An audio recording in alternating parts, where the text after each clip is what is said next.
Welcome to concept classes पालेडी बुखार। आज हम लोग 30 जून का करंट अफेयर देखेंगे। जितने भी महत्वपूर्ण क्वेश्चन थे हमने सबको ऐड कर दिए। चलिए देखते हैं। आज का पहला क्वेश्चन है, किस देश ने अमेरिकी राष्ट्रपति डोनाल्ड ट्रंप के खिलाफ अरेस्ट वारंट जारी किया है?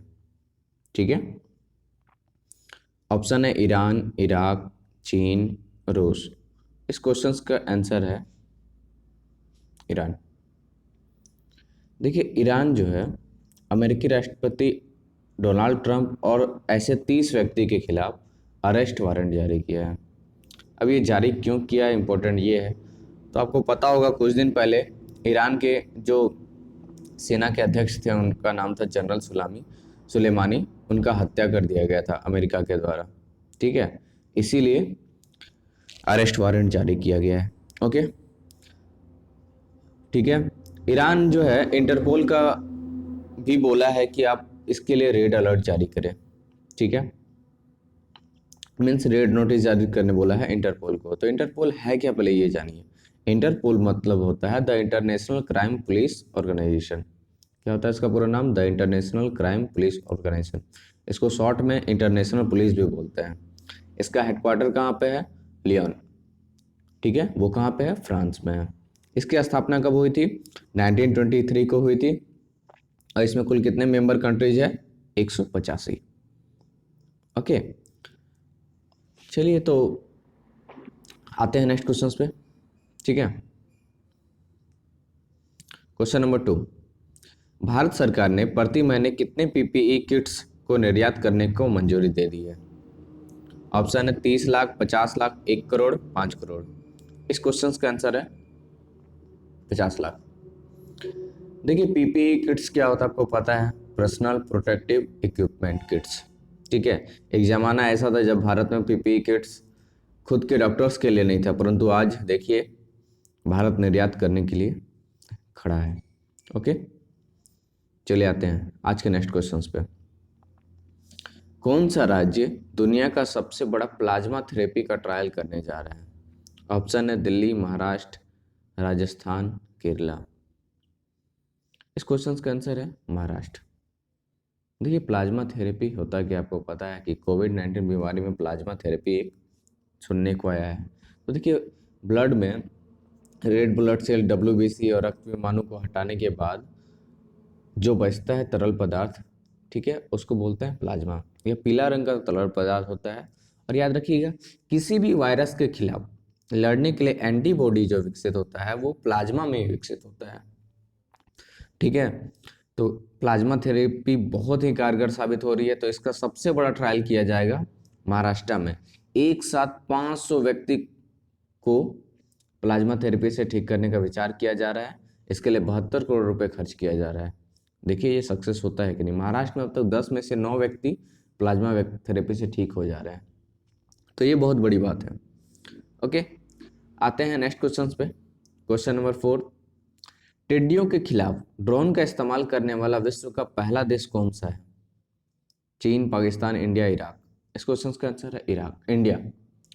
देखिए, इंडिया टिड्डियों के खिलाफ ड्रोन का इस्तेमाल कर रहा है। देखिए क्या होता है, टिड्डी लोग जो होते हैं वो दिन में पूरा उड़ते हैं, लेकिन रात में वो लोग कहीं एक जगह रुक जाते हैं। तो रात को ड्रोन का इस्तेमाल करके उन्हें मारा जाएगा। ओके, ऐसा करने वाला ये विश्व का पहला देश बन गया है। ठीक है, चलिए आते हैं आज के नेक्स्ट क्वेश्चन पे।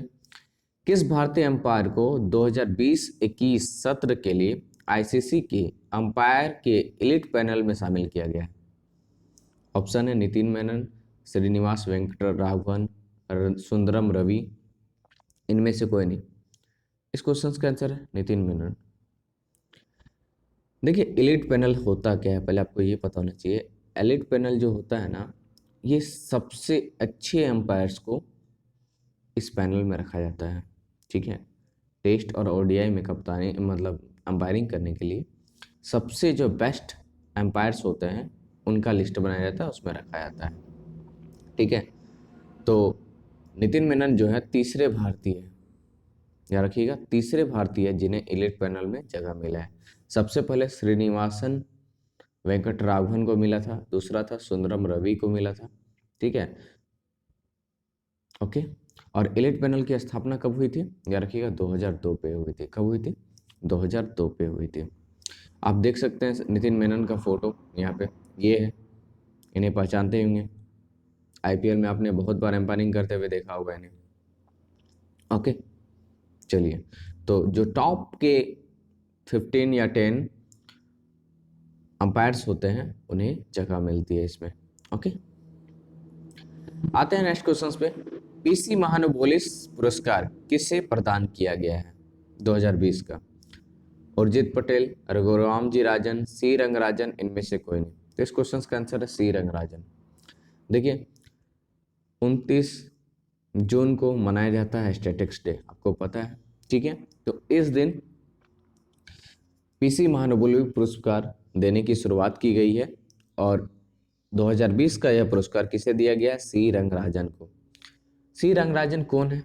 ठीक है, तो सी रंगराजन भारत के पूर्व आरबीआई के चेयरमैन, ठीक है, पूर्व आरबीआई के चेयरमैन हैं।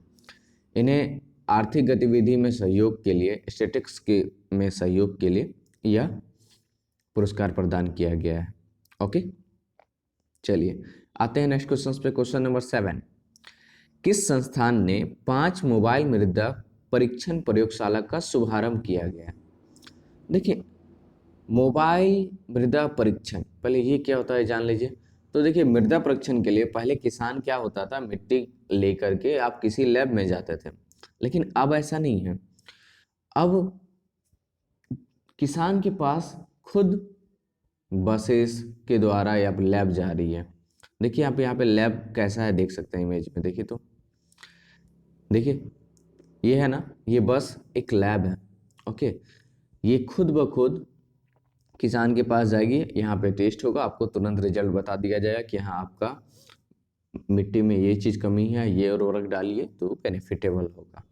ओके, तो इस बस को देख सकते हैं नेशनल फर्टिलाइजर लिमिटेड के द्वारा बनाया गया है, ठीक है। तो आते हैं क्वेश्चंस पे। क्वेश्चंस है, किस संस्थान ने 5 मोबाइल मृदा परीक्षण का शुभारंभ किया है? आंसर पता है आपको? NFL, national fertiliser limited. National fertiliser limited ने ऐसी लैब का शुभारंभ किया है। नेशनल फर्टिलाइजर लिमिटेड का पूरा स्थापना कब हुआ? 1979 में। इनका हेडक्वार्टर कहाँ है? नोएडा। ओके, चलिए आते हैं नेक्स्ट क्वेश्चंस पे। किस राज्य ने सरकार ने www.milkar.org नामक एक वेबसाइट की शुरुआत की है? दिल्ली, महाराष्ट्र, राजस्थान, केरला। इस क्वेश्चन का आंसर है महाराष्ट्र। एक्चुअल में ये है क्या, आपको ये पता होना चाहिए www.milkar.org क्या है। तो आपको पता है कोविड-19 के कारण प्रत्येक सरकार पैसे की कमी से जूझ रही है और प्रत्येक व्यक्ति को खाने की भी प्रॉब्लम हो रही है, ठीक है। तो महाराष्ट्र के बीएमसी, आपको पता है बीएमसी क्या है? बॉम्बे म्युनिसिपल कॉरपोरेशन, और कुछ कुछ बड़े उद्योगपति, ठीक है, उद्योग घराने के लोग मिलकर एक वेबसाइट बनाए हैं www.milkar.org। ओके, और इसमें हमारे जो वहाँ के मुख्यमंत्री है उद्धव ठाकरे ने ऐलान किया है, प्रत्येक व्यक्ति से इसमें दान करने का ऐलान किया है। और इसका खासियत ये है ना कि अगर आप जितना भी रुपए दान किए उससे 5 गुना ये कंपनी और बीएमसी मिलकर लोगों की सेवा करेगी। मीन्स अगर आप 1 रुपए दान करते हैं ना, तो बीएमसी और कुछ उद्योग कंपनी मिलकर 5 रुपए खर्च करेगी लोगों के प्रति। तो ये बहुत ही अच्छा कदम है। ओके, चलिए आते हैं आज के नेक्स्ट क्वेश्चंस पे। कौन सी क्रिकेट टीम नक्सलवाद के विरोध में ब्लैक लिव्स मैटर्स नामक लोगो टी शर्ट के कॉलर पर लगाने का संकल्प लिया है? Option Sri Lanka, India, Afghanistan, West Indies. इस क्वेश्चन का आंसर है वेस्ट इंडीज। आंसर क्या है? West Indies. देखिए आपको पता है कि अमेरिका में जॉर्ज फ्लॉयड की मृत्यु के बाद पूरे वर्ल्ड में, ठीक है, नस्लवाद के खिलाफ आवाज़ उठने लगी है। तो इसी के विरोध में वेस्ट इंडीज टीम भी आई है और उन्होंने ब्लैक लिव्स मैटर्स नामक का टी शर्ट में कॉलर में लगाने का निर्णय लिया है। ठीक है, चलिए आते हैं नेक्स्ट क्वेश्चन पे। किस स्थान पर सांस्कृतिक सद्भाव मंडप का शिलान्यास किया गया है? ऑप्शन है रामपुर, उदयपुर, दानापुर। ओके, इस क्वेश्चन का आंसर है रामपुर। देखिए रामपुर कहाँ पे? यूपी में। और यहाँ पे क्या किया गया? सांस्कृतिक सद्भाव मंडप का शिलान्यास किया गया है। तो ये है क्या? सांस्कृतिक सद्भाव मंडप क्या है, आपको पता होना चाहिए। तो देखिए, आप इस पे क्या बोलते हैं, कोचिंग चला सकते हैं, ठीक है, खेल कूद का भावना क्रिएट कर सकते हैं, फिर आप कोई भी सामाजिक कार्यक्रम कर सकते हैं, कोई भी सामाजिक कार्यक्रम कर सकते हैं। ठीक है, तो सांस्कृतिक सद्भाव मंडल में आप ये सब चीज कर सकते हैं। ठीक है, और इसका उद्घाटन कौन किया आपको पता होना चाहिए? मुख्तार अब्बास नकवी। वो कौन है? हमारे अल्पसंख्यक मंत्री है। ओके, आते हैं आज के नेक्स्ट क्वेश्चंस पे। गवर्नमेंट ने कितने चाइनीज आधारित ऐप पर प्रतिबंध लगा दिया है? सबसे इंपॉर्टेंट क्वेश्चंस में से एक है। इस क्वेश्चन का आंसर है 59। गवर्नमेंट ने 59 चाइनीज आधारित ऐप पर बैन लगा दिया। ऐप हो चाहे ओएस हो, सब पे बैन लगा दिया गया है।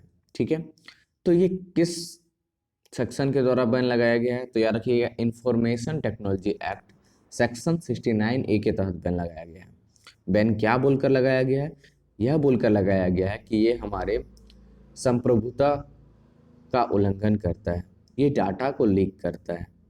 ओके, चलिए आते हैं आज के नेक्स्ट क्वेश्चंस पे।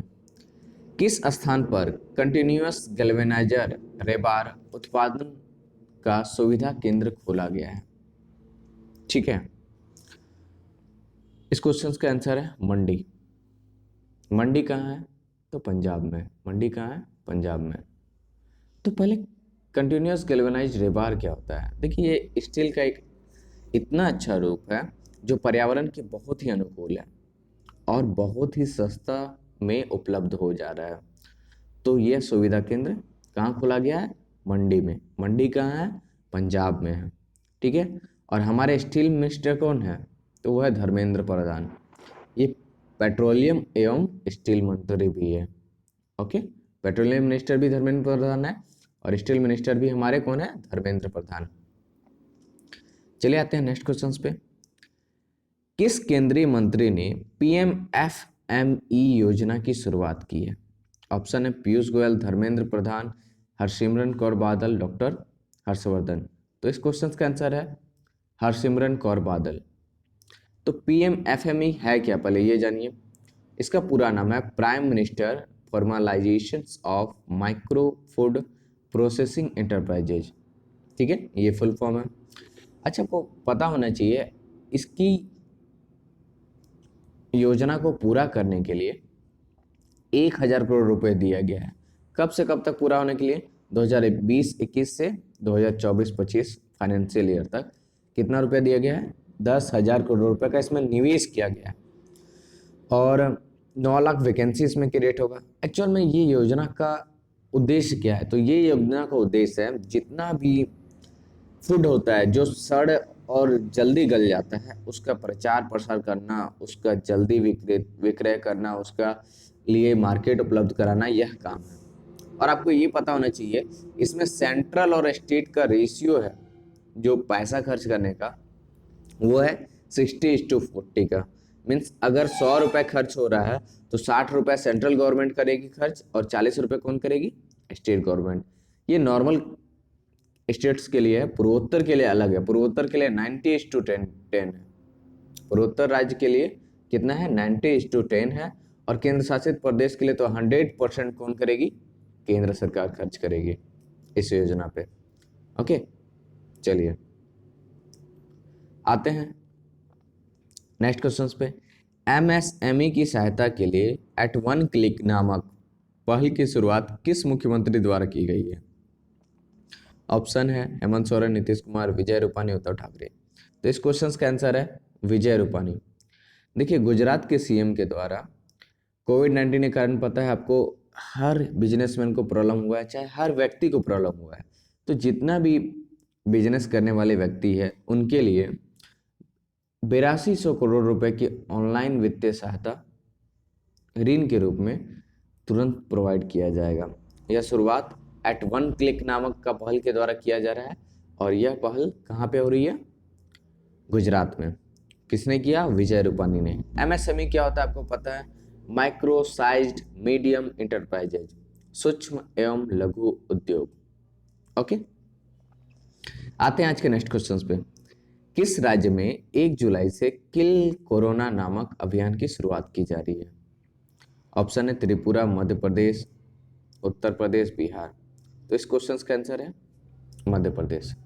देखिए, मध्य प्रदेश के मुख्यमंत्री शिवराज सिंह चौहान ने रैपिड टेस्ट 2.5 लाख टेस्ट 15 दिन के अंदर करने का निर्णय लिया गया है।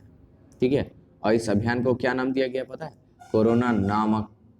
कोरोना किल मीन्स किल कोरोना, यह अभियान का नाम दिया गया है। ठीक है, तो ये कहाँ पे शुरू किया जाएगा 1 जुलाई से? तो ये मध्य प्रदेश में शुरू किया जाएगा। ओके, आते हैं नेक्स्ट क्वेश्चन पे। भारत और किस देश के बीच 600 मेगावाट के हाइड्रो इलेक्ट्रिक प्रोजेक्ट के लिए समझौता हुआ है? ऑप्शन है चीन, नेपाल, भूटान, बांग्लादेश। तो इस क्वेश्चन का आंसर है भूटान। देखिए, भारत और भूटान के विदेश मंत्री दोनों वर्चुअल कॉन्फ्रेंस से एक दूसरे से बात किए। ठीक है, दोनों में बैठक हुई और विदेश मंत्री हमारे एस जयशंकर और उनके विदेश मंत्री दोनों ने यह समझौता किया 600 मेगावाट हाइड्रो इलेक्ट्रिक प्रोजेक्ट लगाने का। ठीक है, और यह कब तक कंप्लीट होगा? 2025 तक कंप्लीट होने का निर्णय लिया गया। हमारे विदेश मंत्री कौन है? एस जयशंकर। ठीक है, चलिए, आज का इंपॉर्टेंट करंट अफेयर समाप्त हुआ। अगर आपको वीडियो का कंटेंट पसंद आया तो शेयर कीजिए, लाइक कीजिए और सब्सक्राइब कीजिए। Okay, thank you.